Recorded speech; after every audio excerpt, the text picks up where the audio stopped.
Hi guys, Chris Parkin here for 106, and we're going to get stuck into the fire truck this week. Okay, so I've already opened the file in here. The first thing we're going to do is we're going to need to convert it to black and white. I'm going to do that because as you're doing the recoloring later on, if you don't have it converted to black and white, you can end up with a few interesting issues. The biggest of which is the color that's already in there, the sepia tone, will affect any colors that you overlay on top, or can do. So if you say added a blue, it would potentially turn out a slight greenish color, and it's just a lot easier to deal with when we've got a black and white layer. So easiest option is simply pop a black and white filter on, and then we can control the other colors. Now, there was an interesting piece that I found here. If you click this, you can actually click a color on the image and lighten and darken it. Now, we want some contrast in here, but we're going to get rid of all this sky. So I'm not going to do a huge amount at the moment. Alright, so that's our black and white layer. Next thing we're going to need to do is crop. And for this image, we want to crop it so that we keep as much of the old original image as we can. So first things first, let's straighten her up and then just move this in. Now, one thing that's worth noting is undo that delete crop pixels. It will increase your file size a little bit, but it means that if you suddenly realize you've gone and cropped too much off, then you can go back and fix that at a later date. And in this case, I've not quite got that right, so I need to lift this up just a fraction and turn it. And this is one of the advantages, because had I not had that delete crop pixels unselected, then we would have actually had to Control Z and undo the image at that point. Okay, so that's our crop that we're going to be using. Yeah, compositionally, it's alright. The driver's there on the thirds. Biggest problem composition-wise is the fact that we're missing the front of the car, but that's right. That's the image that you've got to work with. So we don't stress about composition this time.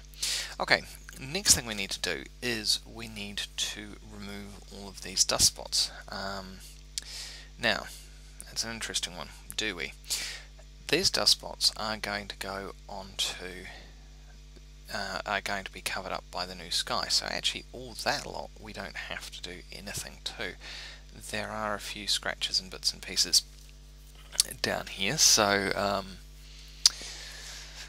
do we need to actually do anything at the moment? What I'm going to do is I'm going to create a layer, and I'm going to grab our clone tool, and we don't want to sample all layers, we want current and below. And this is not going to affect the black and white, so when I clone over a couple of the scratches, there we go, Alt, there's a scratch there that we want to get rid of, there's a bump on the plate. The nice thing about this is if I turn this off, those pieces are actually the same color. If I had not had that done and I had all layers selected, and you go and clone out a scratch, and we turn the black and white layer off, actually you can't see it because it's on the black piece. Let's do it over here. There we go. Get rid of this line, let's just make it a little bit more visible for you. There we go. So you can see that it's now gone back in color. It's in black and white, and we've lost the color. That's fine if you leave the black and white layer there and leave it alone, but if you then played with the black and white layer and say reduce the opacity, it starts to show through. So it's just one little thing to be aware of when you're doing cloning work. If you've got the layer underneath, current layer and below works better. The other way of doing it, of course, is to have your cloning layer up the top, but this suffers exactly the same problem. So if I clone out the section of the sky, I'll turn that cloning layer off, and I turn off that black and white layer, then we end up with exactly the same issue, that the new sky has a patch in it, and that's potentially even bigger issue, because if you put a contrast curve underneath it, then you can end up with things showing up and looking really odd. So generally when I'm doing cloning, it will be underneath and with the same brush. There's a couple more scratches down here that I want to get rid of. Oops, what have I done wrong? Oh, yeah, right. I had the layer mask selected. So there's a couple of scratches there that we want to get rid of as well. And the nice thing about this, of course, is you're going to be doing this non-destructively, so you can come back as you spot little pieces of dust on the image and clean them up. Okay, next step, we're going to go and grab our sky, and we are going to go and drop it in. Okay.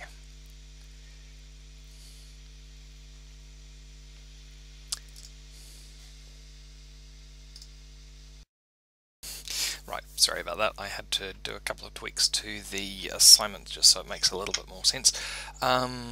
Right, so what we're going to do is we're going to create a group and stick all of the layers that we've done to date into that group, and that's going to give us the ability to put a layer mask on the group later, and so I will just undo everything I've done and show you how. Okay, so to make a new group, you simply click on the thing that looks like a folder, and that creates the group. We're going to rename that truck just so that we know what we're actually dealing with. Once my calm here. Okay, it's not going to let me change the group name. Goodness knows why, I just needed to double click it much faster than I was. Okay, so we've got the truck group there, and we're going to drag and drop the black and white layer, the cloning layer, and the layer 0, and make sure that they're back in the same order as we had them. And we've also got the sky. Now you'll just drag the sky in, which is what I was going to do before I got distracted. So let's just drag the sky in and check the exposure. Good, none of the clouds are blown out, which is always a good start. Okay, and it's going to bring it in as a smart object. Now at the moment it's brought it in as a smart object right at the bottom, and we want to stick it above the truck group at the moment. Now you'll note, looking at it at the moment, it's not wide enough, and if we hide that, it's also taking up a huge amount of space that we don't want. Now this is actually good, because this photo here would have been taken of the sky kind of about mid-sky, and so the clouds aren't anywhere near as stretched as you'd expect them to be when you're looking nearer the horizon. So we're going to play with the perspective and do something you generally don't want to do when you're resizing images, and that's drag and distort it. Normally you'd hold down the shift function and make sure that you keep all of the objects the same. In this case I don't want to do that. I want to make sure that the clouds actually look like they're supposed to be closer to the horizon than they were when they were taken. Okay, so that's pretty much okay. It's gone to the edges, we're not got any overlap. And let's just drag this layer all the way to the bottom, and we don't want it in the truck folder. Crumbs. Can't believe it, I didn't actually dump the other images into the folder. That wasn't very helpful. Right, that's better. Okay, so the next thing we're going to do is we're going to add a layer mask to the truck so that we can reveal the sky. And to do that, lots of different ways: layer, layer mask, and reveal, or you can click on the layer mask function. Just make sure you've got that selected and click on there, and that's just going to give us our mask. Now, you can physically draw by hand all of this lot, but what I would recommend doing is starting out with some of the auto select tools and just start seeing if you can get a selection there. Now, that's not done a particularly good job. I'll go back over the pieces. Sometimes it's actually easier to select too much and then backtrack and fine tune. We need to remember to get that post in. We've got to block out all of these. Now, the nice thing about the post and the windows is they're relatively regular shapes, so simply getting the great lasso tool and masking in each section is not a bad way of doing it. But let's keep going with the mask and see what we can do. And shrink the size of this down. No, it's going to grab a bit too much. Let's add that back in. Yeah, it's got rid of too much. And this is the fun part of doing this. It does take a while to get the selection right.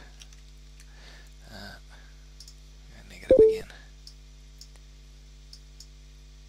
Oops. And sometimes just single clicking on this works better.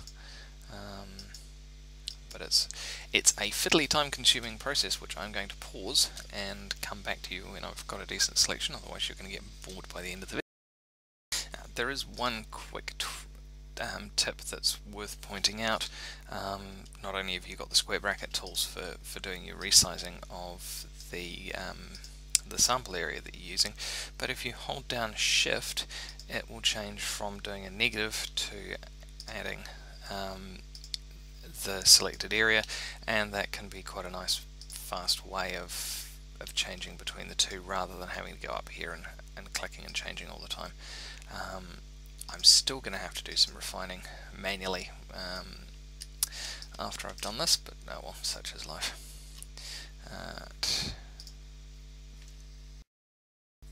Okay, so that's given me a selection I'm relatively happy with. There's still a lot more work to do in terms of fine-tuning, but it's enough to start with. So I'm just going to delete the layer mask for starters, because we've got our selection, and simply hit the layer mask again, and this time it's going to apply that layer mask directly. Unfortunately, it's applied it pretty much in the exact inverse of what I want. So it's revealed everything that's hidden and hidden everything that's revealed. So all you do is make sure you select the layer mask, hold down Control and press I, and it inverts it. And there we go, we've got our basic selection. Now that's incredibly messy, and is going to require me to go through with a fine brush and clean up the edges an awful lot. But that's alright, that's just tough bickies, part of the job. Okay, I'm going to hide that for a second because I've just remembered I forgot something. And what I forgot to do was, blur the sky. Now, if you have a look at the background here, this is getting quite blurred. So we want to make sure that the sky is a similar out of focus look. So we're going to go into Filter. Because we've brought it in as a smart object, that's cool. We don't have to do very much else in terms of being able to adjust this non-destructively. And just have a play with how much blur you think it's going to need. Yeah, reasonably happy with that. But that's the nice thing about it being a smart filter. We can always come back and play around and add more. Alright, next thing we're going to do is add some noise back into this. And the reason we're going to add that in is, as you can see from the original black and white image, there's some noise in there, there's some grain, and if we have a totally clean background like this, it's just going to look really weird, and you're going to be able to tell quite easily that it's been added. So I'm going to hide that, and to do so we want 50% grey, which There's lots of different ways of doing this. I mean, I just generally pick something at around that 50% level. The other option is you can just type in 50 on the B, or you can type in the red, blue, green colouring 128, 128, and 128, and all of those will give you 50% grey, so that's cool. Grab your fill bucket tool, fill the layer, and then we're going to go into filter and noise, add noise. Couple of things. You can add noise that's coloured, but the problem with that is you end up with the coloured noise is actually more of a distraction, and it tends to work better if you just go with a monochromatic. You can go with a uniform distribution or Gaussian. The Gaussian tends to give something that's more realistic to film grain. It's slightly more random and makes little patterns. Can be an issue in terms of distraction, but I tend to prefer it because you can then back off the amount. So we've made the layer. We're going to change the layer blend mode to linear, and at the moment it's way too grainy, but then we back off the opacity down to go with 22% for now. Put that in, have a look at the two and how much grain is there compared to the original image. Probably a little bit too much, so you can just back it off a little bit and play with it, control it yourself. Okay, so that's that done. Now I need to go and play with that layer mask and clean that up. Now, one of the things I mentioned earlier was using the lasso tool to get a nice clean selection, so I might as well show you how to do that. We've already got the layer mask, we don't want to throw it away, but I do need to see what's happening underneath because obviously this is not lined up properly. So what we're going to do is click on Disable Layer Mask, grab our Polygon Lasso tool, and then you can click each of those corners and simply go through and try to get that better selection. And because they're nice straight pieces of wood, or at least in theory should be, this should give us a better selection. Just be careful that your feathering is probably set to 0, or very small, maybe 5 pixels. You don't want it huge, because if you've got a huge feathering you're going to end up with bent corners. Okay, so click on the layer mask and it'll reveal it again, and then grab a brush tool. Now, black conceals and white reveals, so grab our brush and we're going to paint on black, and nothing's going to happen because we've got the selection on the inside of the door, inside of the window. So we actually want to reverse the selection, which is Control Shift and I inverts it, or you can do what I just did and go into the panels. I'm going to zoom in a little bit more and reduce my brush size. Now, at the moment I'm set to black, so I'm going to hide stuff and press X, and that reverses it. And then you can go in and paint through, and you notice that it's only painting the areas that are inside that or outside that selection. Now I accidentally painted over here, which is not good, so I'm going to back up until that goes away. But the good thing about this is I can paint over that area and it's not going to cause it to draw on there, so that's quite nice. Okay, Control D gets rid of the selection, and that's given me a better selection. It's still not quite perfect. There's still a bit of wobble in here, and if we turn the layer mask off again, it's pretty close. We need to fix something up on here. Oh no, that's already there, that's okay. This line needs to be straight, this one needs to be straighter. So you can go through and do that. Probably a little bit of a curve in this corner here is going to help. So yeah, lots and lots of fine tuning, just because the corners aren't quite square. So once that's all done, you can then go on to doing the colouring. It's worth getting the original mask as close to perfect as you can, because when you start colouring stuff, you you're going to use some of those lines again. But heck, it's non-destructive. That's the nice thing about it, when you can always come back to it and keep going. I'm going to pause this and get on with cleaning my layer mask. Right, one quick trick that I wanted to point out. When you're doing your layer mask, some of the time when you've done the really hard edges using the selection tool, it can be a little bit too harsh. Now, we could go and use the refine mask, but that's going to refine everything in the image. Now, if you don't want to do that, but you just want to soften the edge, one tool that can be really helpful is the blur tool.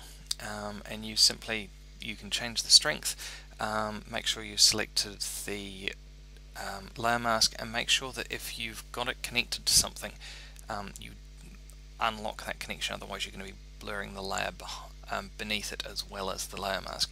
And just simply run it over, and you'll see, actually you might not be able to see in the video due to the resolution, but it just softens that edge off a little bit.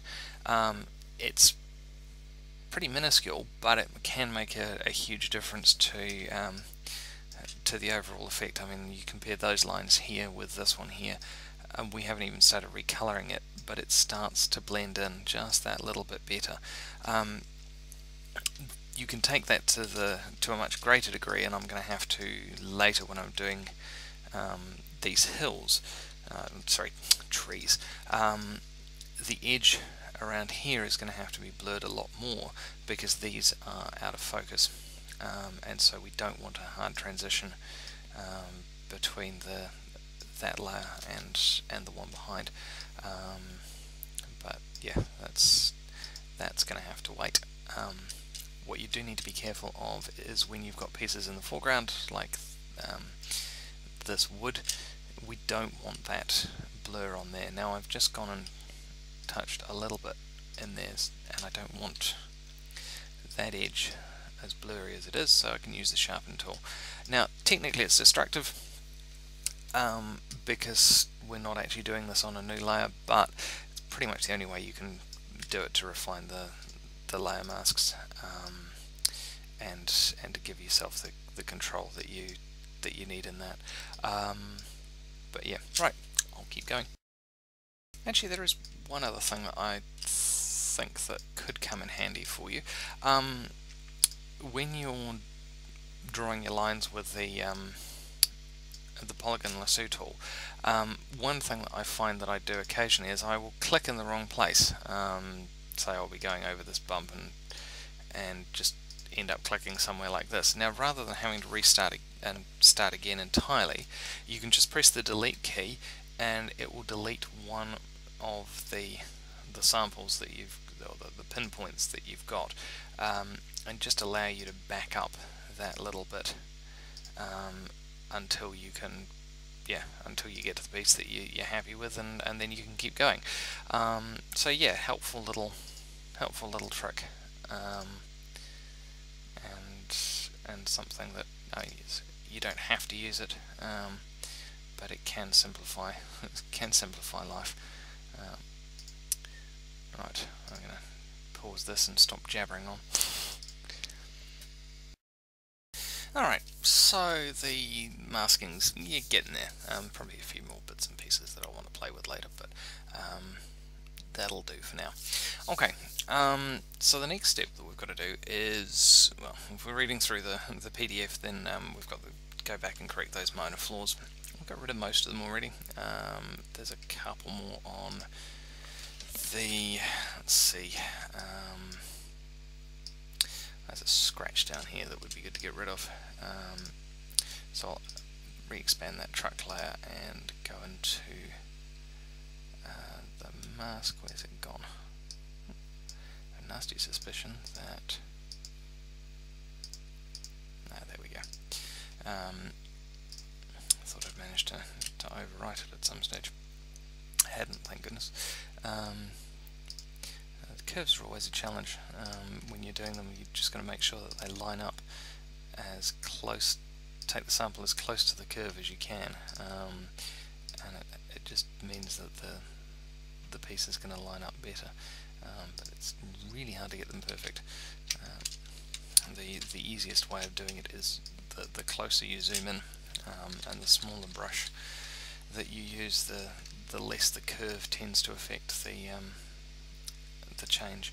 So it's a case of just resampling, particularly when you've got a strong curve layer. And this piece here is just simply probably a hair that's fallen on the glass plate when the photo was taken or developed. You guys have exactly the same problems with sensors. And dust falling on the sensor. The difference being that this happened on a physical plate, and you cleaned it off before you took the photo. Before you developed the photo. If, however, you forgot, yeah, it can be retouched. You can do it with a pen and a brush. I've got a friend of mine who's quite skilled in doing that, but it's much more of an artist job. And she does black and white recoloring as well. Fascinating to watch. I enjoy doing it in Photoshop. I can't actually paint to save my life. Well, my wife says I can't. So yeah, it can be quite good fun trying to do it in real life if you ever get a chance. Does end up giving something quite special to images, and you can even do it with a modern day black and white print. It's still the same silver halide technology that you if you get them developed properly. If you go and get them if you print them off at home, then not so much. The inks tend to be water based or oil based, and either way they end up getting smudged. Whereas the silver halide crystals actually in the black and white paper will still give you the effect that you're after. Alright, so there's still a few bits and pieces that I'll clean up here. These will probably be where dirt's actually gone on the plate before it was developed, and it just causes the silver halide crystals to form a bit thicker. Sorry, this is my chemistry coming through. Interesting is how I originally got into photography. I was a science teacher by trade, and yeah, I thoroughly enjoyed getting stuck into the dark room one day and realised that actually I enjoy taking photos as much as I do the chemistry and developing them. Right, that's enough of me giving you my backstory. Okay, so yeah, you can come back to that and keep going and do a little bit more as we go along, but let's get on with the recoloring. Okay, so I'm going to hide those layers, just condense them down so that we don't see everything else. And I'm going to create a new group, and this is just so that we've got access to the whole colouring group in one go. So let's rename it Colours,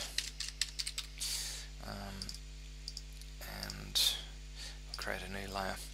Now, when you're colouring, there's lots of different ways that you can go and select the colour that you want to use. You can use your colour picker from here. You can also go and grab an image off the internet. I'm just going to pause this for a second and get something. Right, so I've grabbed this image. Now, because I'm not actually going to be using the image itself, I'm just going to be using the colours. There's not an issue with copyright on it, and I'm also going to be using it for teaching, so I'm allowed to. Difference being, the legislation is an interesting one, but that kind of gives you an idea what the truck can look like when it's nice and brand new. So, just grab that image,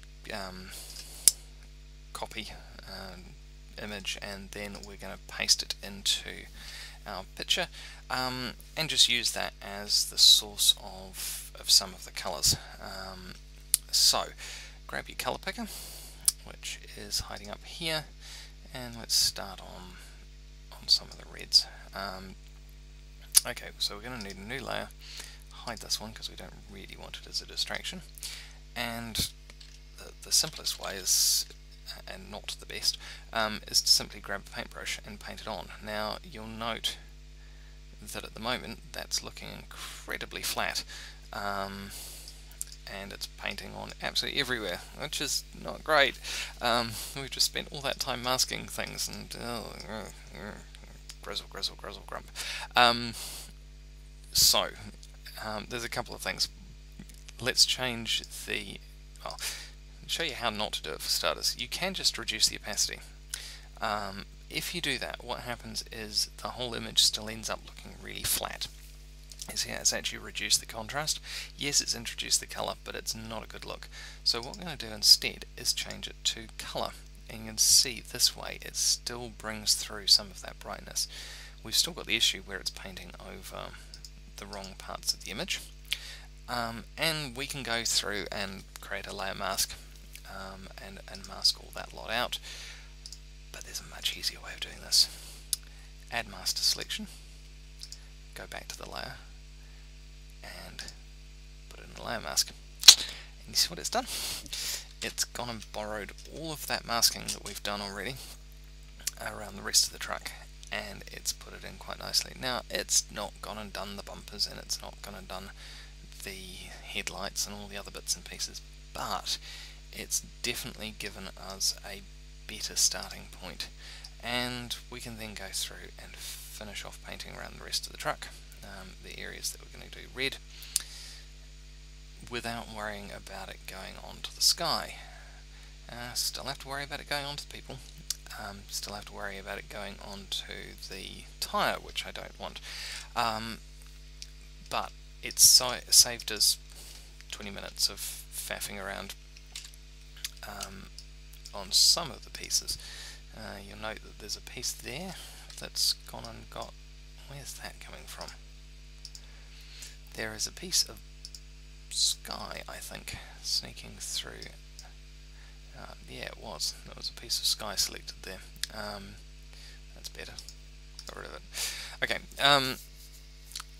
So we'll need to continue to add colours, put in layer masks, and mask off pieces,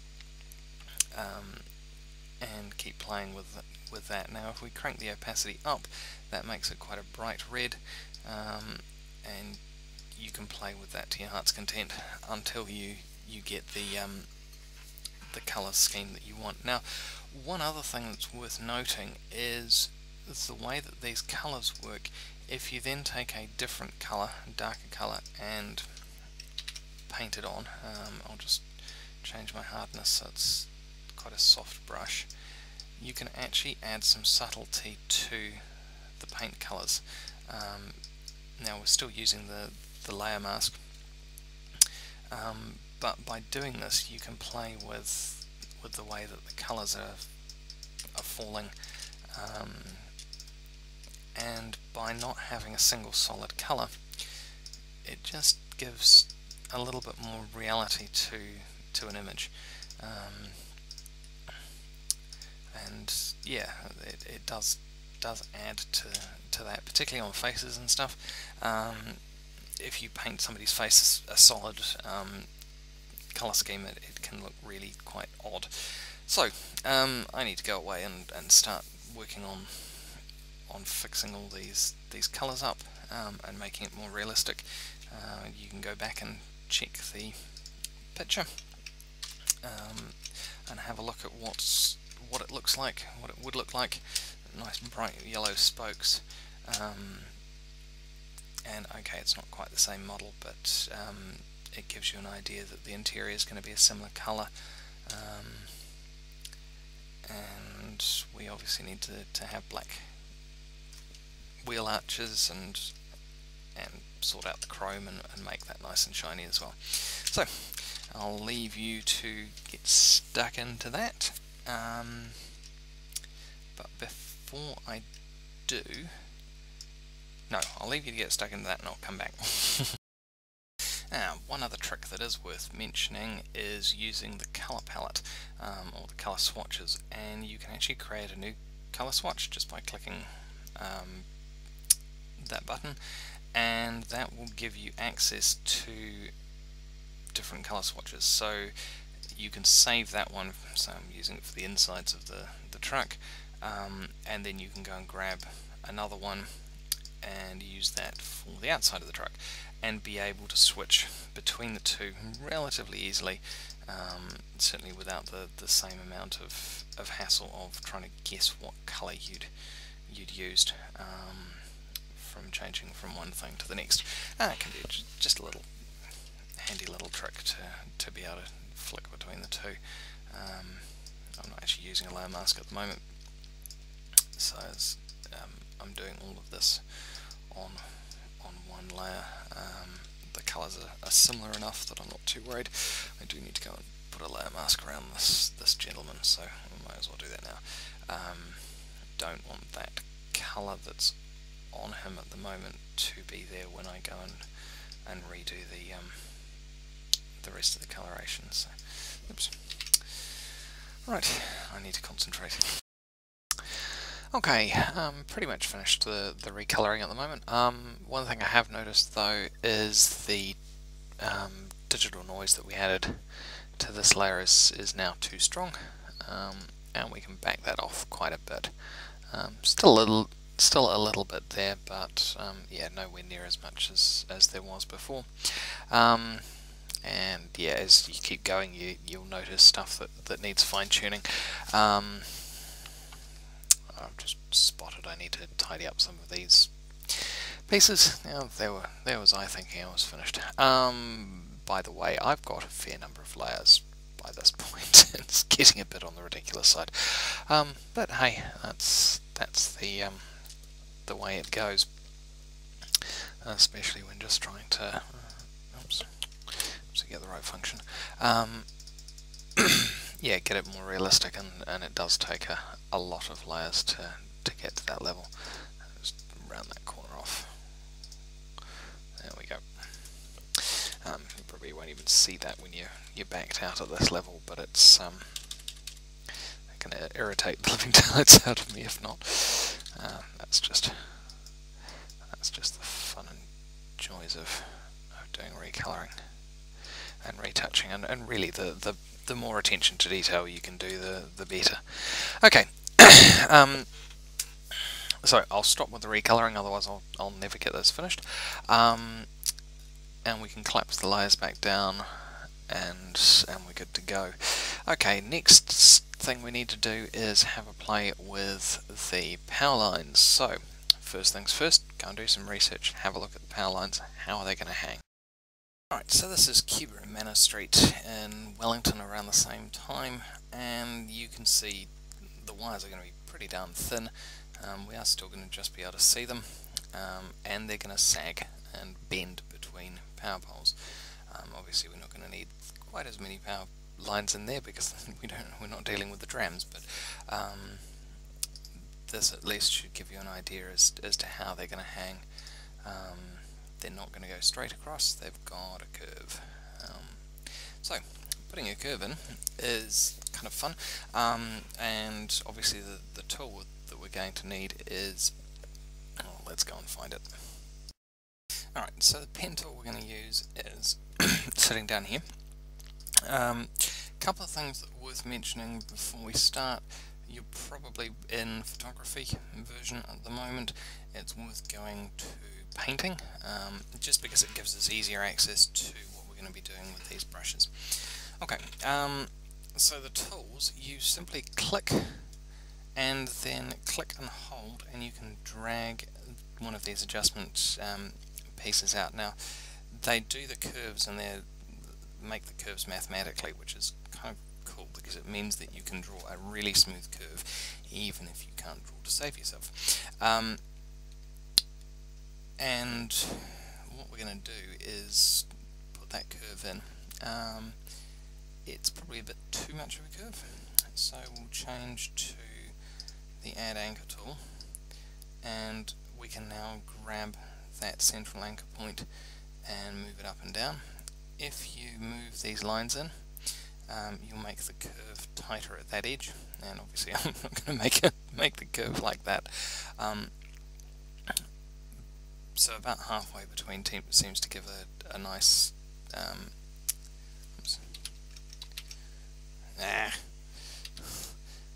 seems to give a nice point at that point. So we can do that, go get a nice curve through there, and that should give us the shape that we're hopefully after. Now, the next thing you need to do is what we've created here is a path. It's not actually anything that's going to sit on the picture yet. We actually have to select a brush, and in this case it's going to be a very, very thin brush, 1 pixel wide, and we're going to make sure we're painting in black, and then you simply click on the whoops hate it when I do that. What have I done wrong?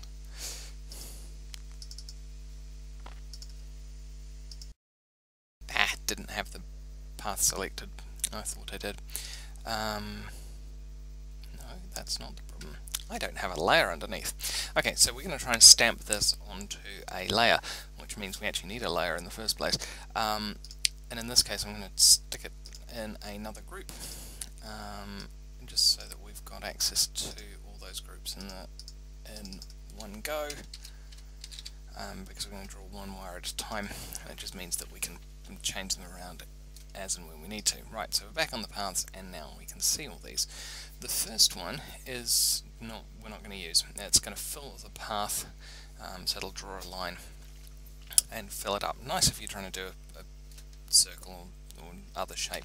Not particularly helpful for what we're going to do.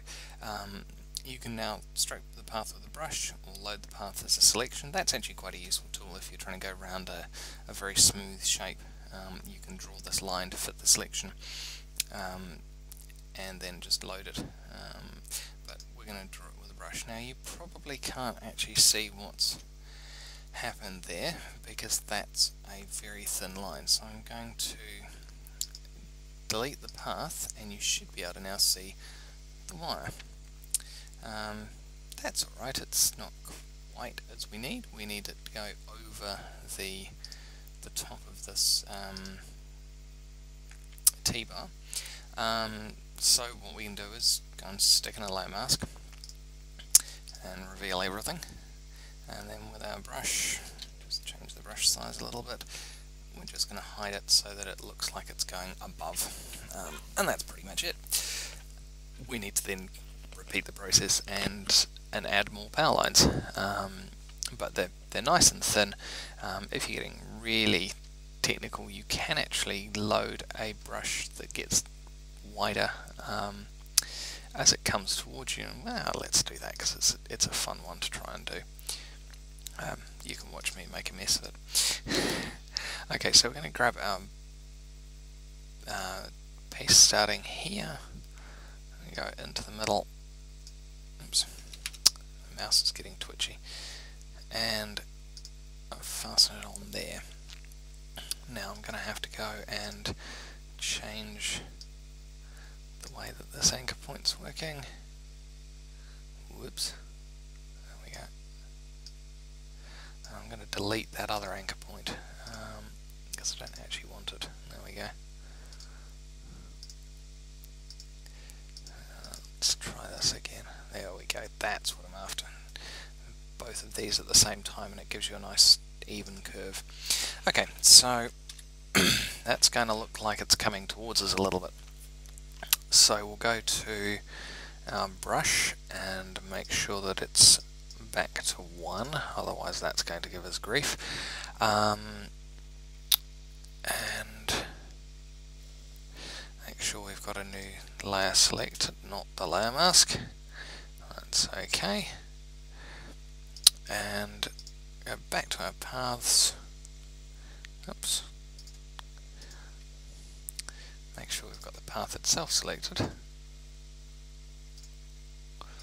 Oh, that's trying to draw another tool. That's not going to work. Nah, double click. I double click on the layer and that gives us it back. That's probably the quickest way of doing it. And then I'm going to pause this so I don't waste your time while I find the exact piece that I need. Right, found out why I couldn't do it. The particular function that I was after was actually only available in Illustrator, which allows you to have a thick edge and a thin edge at the end of a line. So I'm going to show you another way of doing it instead. Okay, we're going to stroke our path with the brush. In this case I've gone with a brush of 3, it's a little bit thicker, and we're going to get rid of our path selection just so that we don't need it. Okay, and go to our wire layer. Now I really hope that that's given me them on a separate... Nope, I've done it. I did that wrong. I put everything on the same layer. Give me a new layer, and I'm going to have to... There we go, path again. Make sure we've actually got the layer selected, and... Wrong one. There we go. That gives us our line. Okay, that's better. Right. Clear that selection, clear that path, and we're back onto our layer. Now, Control T, and we're going to have a play with perspective. And I'm going to have to move the whole thing up, but what I'm going to do is make the image, make the wire look like it's coming towards us. And as you can see, it starts off slightly thick and then gets narrower, and then what we can do for the next one is make it narrow again and just heading off into the distance. So yeah, minor little trick, but it does make a huge difference to that three-dimensional view of the world. There's another section to this, and that is, remember, the further away that we get, the more out of focus it's going to get. So if you're being really tricky, when you're drawing your line coming down this way, you actually can go and use that blur function and get it to blur out a little bit more. So I'll pause this, put in the rest of my wires, and then we'll keep going. Right, so I've done 3 of the wires, and I don't know about you guys, but I'm kind of a little bit lazy. I'd rather not have to hand draw all of those again. So what I'm going to do is grab those 2 layers and duplicate them, and then drag them down and into the background. Now there's a couple of problems with doing this, and the biggest is that our layer masks that we've put on don't line up, but that's okay. They're layer masks, we can change them. So let's just hide this layer, so we're only working on this one. Make sure that even though we've moved it, it needs to go out of the picture. That's fine. And then it needs to head behind that post over here, so that it's going to join up. Okay, so it's heading there, but it's now sitting in front. So grab the brush tool, and we're going to head that off. Hide that piece of the picture, and make sure we can see that piece of the picture there, just so that the black line's there. It's probably at this point going to be invisible in the final image because it's a tiny little gap, but if it's there, it does add to the realism of the final image. It is tiny little things like this that kind of, once you get to getting everything sorted, it really does make a difference. I've just noticed something really annoying, and that is this piece here has pixelated, and that's because I've gone and done the wire the wrong way around. You remember that I started with a wire that was very thin and made it wider. I should have done it the other way around. Should have started with a wire that was thicker and then made it thinner. So I'll pause this, go back and fix. Alright, somewhat irritating, but never mind. Needed fixing. So yeah, that's an advantage of doing all this non-destructively, that we can go back and tweak those pieces of the image that we need. I'll chuck a layer mask in here just because I need to hide the end of that cable.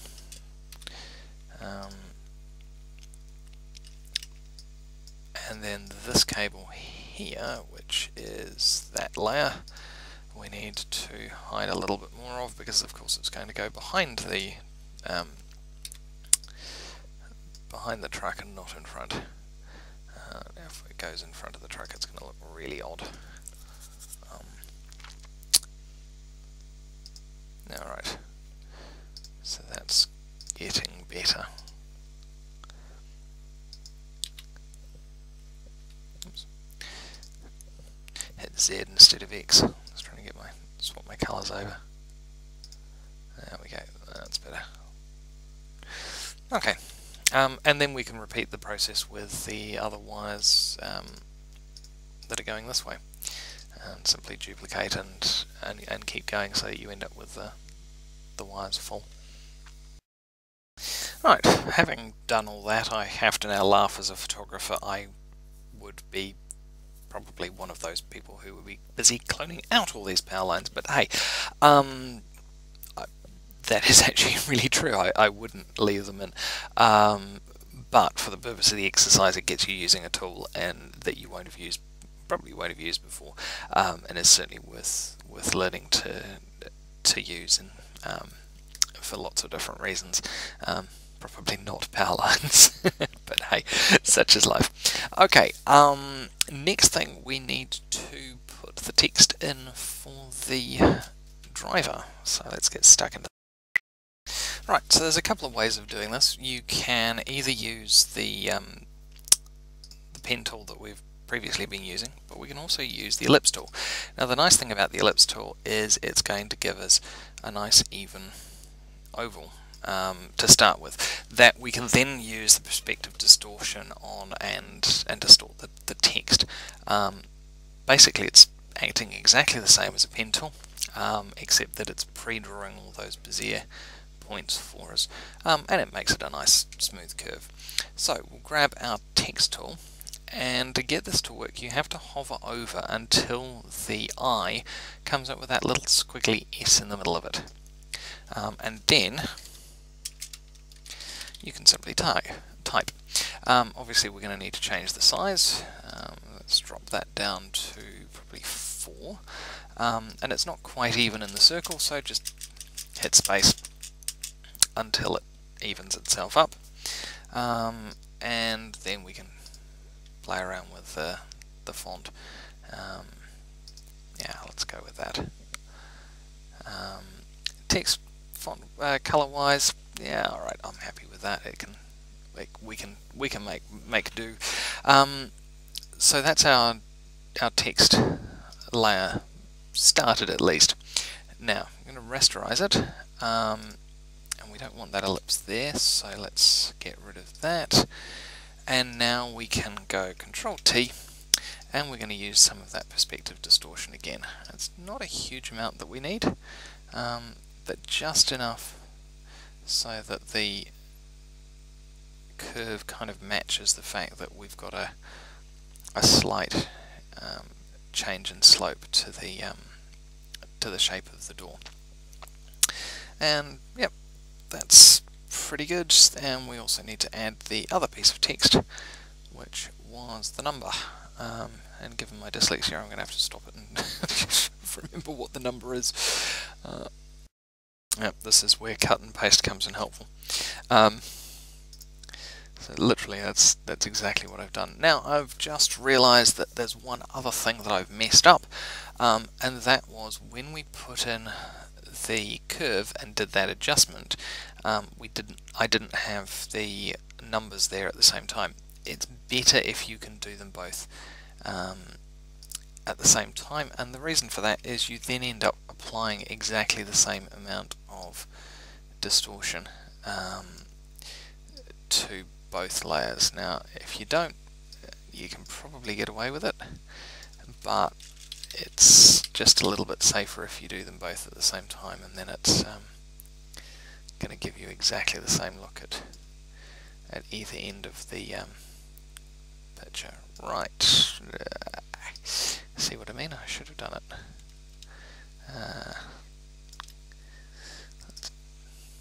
Okay, I'm reasonably happy with that. Zoom out. Yep. Okay, now I'm not going to show you how to age the text, because that's your job. I am going to do it, just so you can see it done in the final version. But there are a couple of tricks and techniques that you've already learnt that should allow you to age that up. Alright, so last is go through and make any final adjustments to the image. What works, what doesn't. Be tempted to potentially move some of those power lines over, just so that they don't bulk up and make one big power line, but I don't know. I might not. I'll see what I'm doing. And go over with fine tuning your recoloring and see recoloring and see whether or not there's anything else that needs to be tweaked and fixed with that. And then save it, send it in. Make sure you save it for yourself as a PSD file with all the layers and send it in as a JPEG. What I would recommend is, given the amount of time that these assignments tend to take, if you can, save it and then come back to it in a couple of days' time before it's due, and have another look at it and see whether or not there's anything else that you can tweak and change. Yeah, you do tend to start missing things just because you've been sitting there staring at it for at least a day. Alright, I hope that's been of some help, and I hope you guys have a great week. Catch you later. Bye.